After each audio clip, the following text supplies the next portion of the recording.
To find your hybrid or online class at Columbia Gorge Community College, you can go to www.cgcc.edu. And then under Get Started, you want to go to the Moodle login.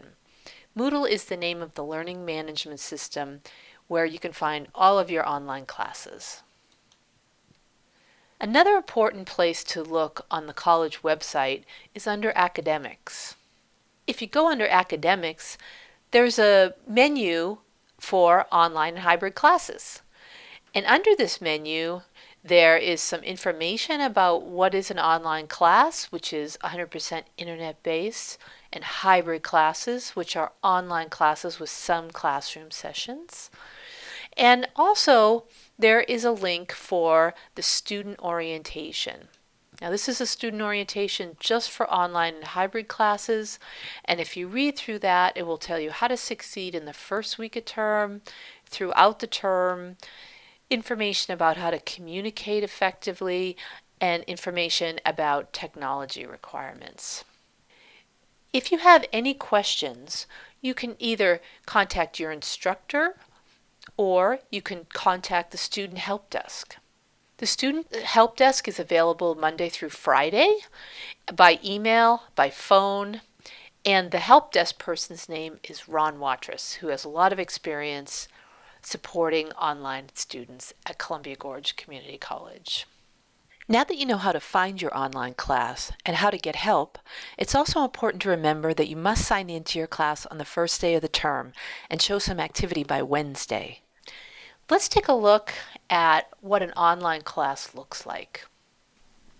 So the first thing I'm going to do when I get onto my online class is look for orientation materials. Here's an example. By clicking on the Start Here, we're going to be able to read through some great information about the course, ways to be successful in this course that you want to read through. Another important document, of course, is the syllabus. For example, when I look at this syllabus, I can see the description and how to contact the instructor.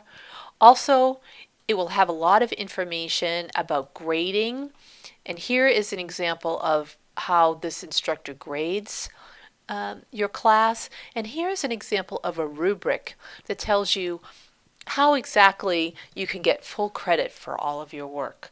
So make sure you read the syllabus and look into any of the orientations that your instructor has provided for you. Let's look at the Moodle homepage again. When you look on the side here, we have what are called blocks, and you can hide this block, and if it's taking up too much real estate, you can also dock the block. So you can dock this news, and it's going to sort of fly over to the other side of the course over here. Online classes are not self-paced. There are things due every week, and so you need to scroll down through the weeks to find out exactly what your instructor expects you to participate in. So here's another course. It looks very similar to the last class we looked at. And if you choose the navigation block, you can go down and look at the list of participants in this block. And this is a good way to contact people. So if I want to contact Fakey Paula, here's a way to do that. I can send a message to her this way. Okay. So that's a good tool to know about. And if I look back on the home page again for this course, you'll notice there's always like a breadcrumb trail of how to navigate around in Moodle. So you can always go back to the course. This is the course homepage. And again, there are blocks here to look at. If you want to look at your grades, you can go to the administration block and look at grades, see how well you're doing in your class. An important part about participating in online class is our forums.